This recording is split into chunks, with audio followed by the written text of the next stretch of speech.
Over the last couple of years, the most popular workshop that I've done at the conferences that I've presented at has been around knowing when to leave your church. And I can't imagine why after all the fun we've had over the last 24 months. But typically what happens is this. People will show up at this, and it's a packed room.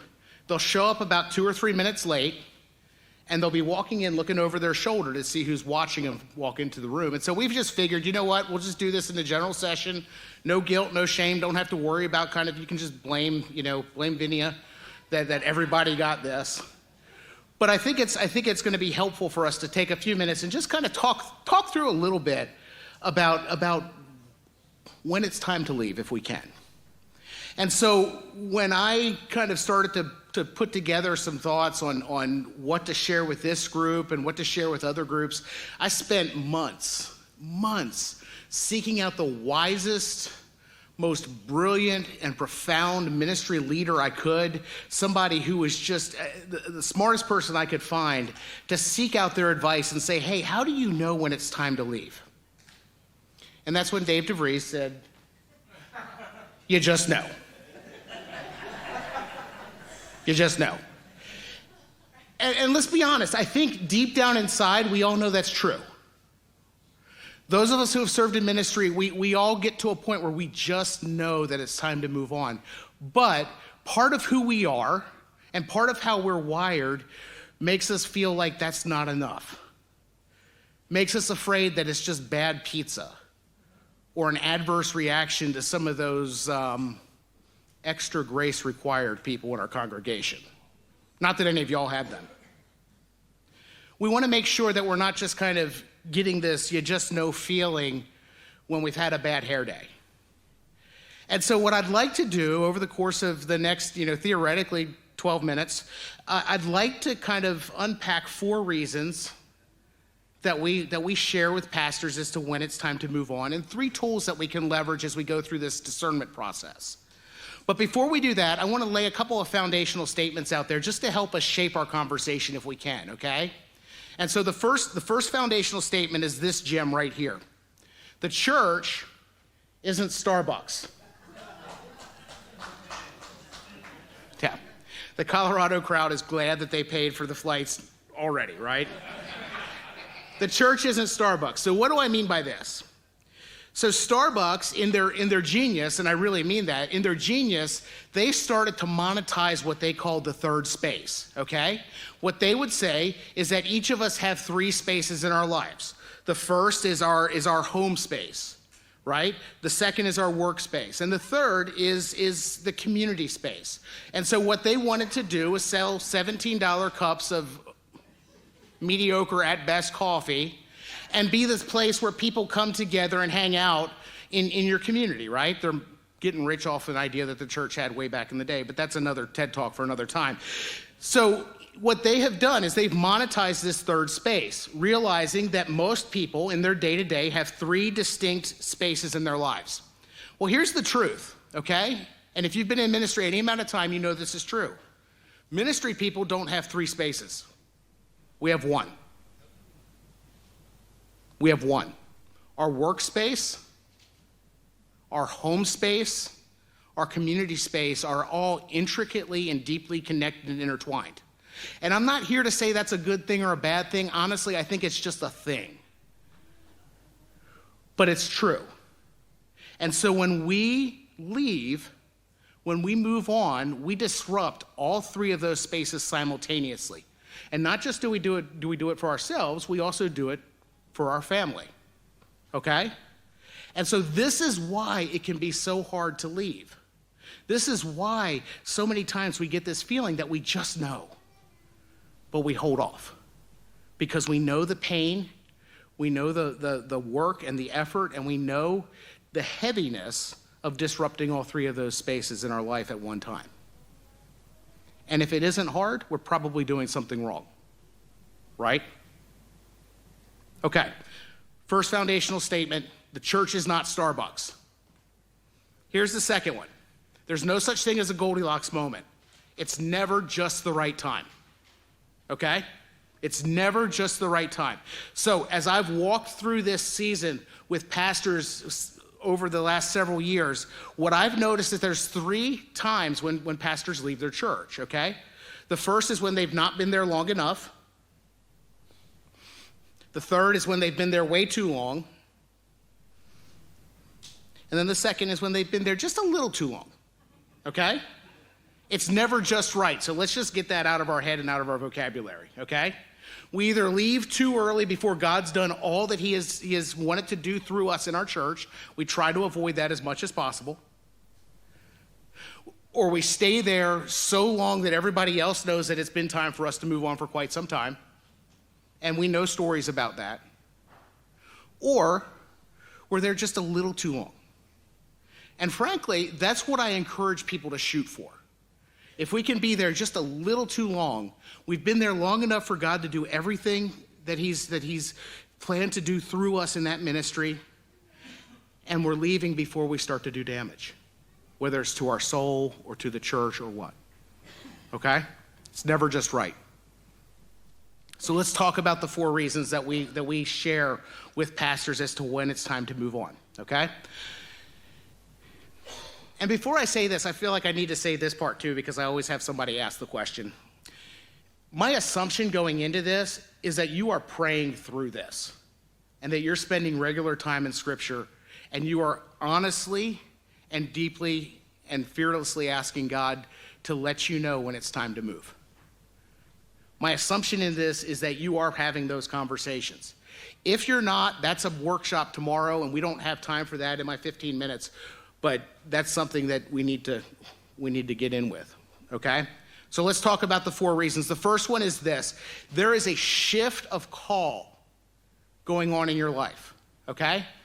Whether that's a shift in call from the church that you're currently serving with, a shift in call positionally, maybe a youth pastor wants to become an executive pastor for some reason, or wants to go be a senior pastor, or something like that. God is shifting the call that he has placed on you. Maybe that means that he's shifting the call from church ministry into nonprofit ministry. Maybe it's a call from serving in day-to-day ministry to going to interim work. If so, see the IPM guys in the back, they're awesome. Maybe it's a call from ministry into the corporate world. We're walking with a lot of guys through that right now. Or potentially it's a shift from day-to-day ministry vocationally into retirement. And that's a natural part of life. And so whatever that might be, when that shift in call starts to happen, we do just know, but we're afraid. But I would encourage you to lean into that shift of call, discern what it is that God's doing, and start to lay the foundation for you to move on so that you stay just a little too long, okay? Second one. There's a time when we can become the lid to our own church. Going back to Starbucks, when you buy that $17 cup of mediocre at best coffee, it always comes with a lid on top, because naturally what that coffee wants to do is go everywhere, right? And so the lid keeps it in the cup, keeps it contained, and keeps it from going where it shouldn't.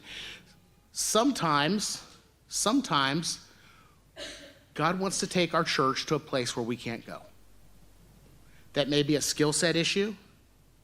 That may be a wiring issue. That may be an energy level issue. Could be that we're exhausted. And many times we think about that and we say, oh, I'm the lid to my church, like that's a negative thing, and I don't think it is. I think each of us are wired in a way that we are best suited to serve in churches of a certain type, and when we do that, we're in our glory. We're running crazy with all that God has given us. But those seasons come to an end, and sometimes we need to step out of the way so that somebody who's wired to take your church where it needs to go in the next season can step in. That's not a bad thing. That's an incredibly humble thing. That's an incredibly self-aware thing, and that's something that we need to celebrate more in the capital C church. Okay. First, changing sense of call. Second, we become a lid to where God wants to take our church next. I think those are the positive reasons. Now we start to get a little bit more scary. The third reason is boredom. Boredom in the life of a pastor and a leader is a bad thing. I'm convinced of it. It's a dangerous thing. It's a scary thing. In the spring, Some people know where I'm going with this. In the springtime, when the kings went out to war, David stayed home. He got bored leading war, and so he stayed home, and we saw how that worked out for him. In the same way, one of the things that tells us that it's probably time to start moving on is when we start going through the motions, when we start just kind of cruising, when we're bored and we're not feeling the sense of challenge that we once did. That's a great time to start asking the question, God, do you want me here, or are you calling me elsewhere? It takes courage to ask that. Fourth reason, toxicity. We've all been in the church long enough, we know that this exists, right? One of the rules that I penned for myself early in my ministry career after a fun experience was that if I needed to take antidepressants to serve in a church, I probably didn't need to serve in that church. Now, your rule may be different, and, good on you, but I learned that it's probably a good indicator that it's time to move on when I need to start taking antidepressants. Sometimes we are called to lead through toxicity. Sometimes we're in a place where we can't change a toxic culture.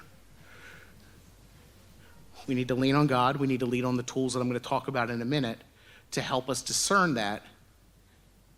But if we get to the point where we start to realize that the church that we're serving is so toxic that it's taking a toll on our spiritual lives and that spiritual lives are a family, it's time to move on.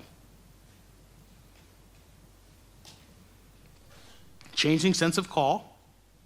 We become the lid for the church that we're leading. Boredom and toxicity. So far, so good? Okay. Let's talk about 3 tools I'm convinced that God has gifted us to help work through these seasons and ask these questions, okay? The first one is this. Internal gauges. We've all have a set of internal gauges that let us know how we're doing, okay? Internal gauges indicate the health of our spiritual life. They indicate the health of our emotional life, our physical life, right? Sometimes the stresses that present themselves to us through physical struggles. Our thought life. Our tendency to become angry and vent. How we treat others. These are all emotional or internal gauges that we have that we need to stop and pause and take a look at and say, hey, what is this indicating about where I am, church-wise, about where I am spiritually, and what that means for this next season of ministry? Second tool that we have are mentors and friends. Last week, I had a conversation with a guy who said, we pastors are really friendly people, but we really don't have any friends. Yeah, that's a nervous chuckle if I've ever heard one. Right? We know we struggle with this. Here's something, and if you're sitting here and thinking, I haven't had a mentor in years, I don't have deep friends that can speak into my life. If you take nothing else away from these couple of days, we need to be finding those people. We cannot do this alone. We never could, but we especially can't now. Find the people that will speak honest to you, that will speak into your life and have no goal other than to see you prosper and thrive. The people who can tell you hard things and not be worried about retribution. Okay? Find those people, lean on them. Walk through this with them. Share what's going on at your church. Make sure they're safe. Make sure they're not in your congregation. I probably shouldn't have to say that, but sometimes you do. But be honest with them. Go there. Be vulnerable. They'll be an incredible lifeline as you walk through these seasons. The last thing to lean on in this is your family. Now, I'm not saying go to your 4-year-old and say, hey, what do you think? Should we go to the church in Orlando? Yeah, of course you are. There's Mickey. But you know how your family is doing. You can have the conversations with your spouse Not the ongoing complaining conversation about that one person or anything, and you know the conversation I'm talking about, but really have the deep conversations about whether it's time to go or not. Teresa and I, years ago, we planted a church in Baltimore.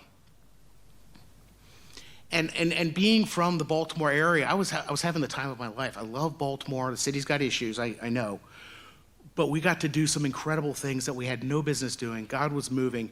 But at the same time, in the back of my head, I had this little nagging feeling that God was saying it's time to move on. And thinking that Teresa was perfectly happy in our situation, I decided the wise thing to do was to keep my mouth shut. All along, Teresa in the back of her head was thinking, I feel like God's saying it's time to start to move on. And knowing that I was from Baltimore and loved Baltimore, was having a ball, she decided the wise thing to do was not say anything. And so 6 months later, we had a personal, we had one of those difficult conversations that spouses sometimes have. And that's when it came out that we were both holding this back in, and it was causing some relational stress. But as we were able to put that out there and have the conversation, I think God's calling us elsewhere. The breakthrough that happened there was just absolutely amazing. And so have these conversations with your spouse. Monitor what's going on with their spiritual lives. Make sure that they are being poured into, that they're being developed, and that they are growing in their faith through the work that you're doing. One of the things that we've had to start doing over the course of the last 2 years as we interview candidates for churches that we would present them at is to start asking them, hey, is your spouse going to church with you right now? And it's not because we're concerned about whether they're a Christian or not. It's because we're concerned about whether they're carrying a bitterness and a burden for the way that their spouse was treated. Be watching what's going on in your family. Be monitoring what's happening with them. Are they growing? Are they leaning in? Are you having the conversations about whether it's time to move on or not? God's given us our internal gauges. He's given us our mentors and our friends, and he's entrusted us with our family to help us wrestle through this and understand whether it's time to move on or not. And so I know my time is coming to an end, and I'm supposed to leave you with a question to ask around your tables. And what I'd like to do, if I can, is set it up this way. You know, over the last 2 years, it's been brutal, right? There's been some cool things here and there, but for the most part, it has been a difficult season of ministry. We have been wrong on every decision that we've made over the last 2 years, regardless of what we said, right? Do we meet or not? Do we wear masks or not? What do we do about racial unrest? What do we do about the election? What do we do about vaccines?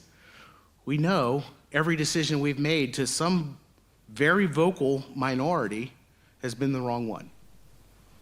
We've taken blows, each of us, through the last 2 years. And the beauty of gatherings like this is that we are sitting at tables with people who may not understand the unique context in which we serve, may not know the people in our congregation, but there is a shared experience of ministry and sometimes ministry struggle around these tables. And so what I would put out there for y'all over the next 5 minutes or however long we're given to discuss this, share this. What is it that my gauges are telling me right now? What is it that I'm sensing that my gauges are pointing me to?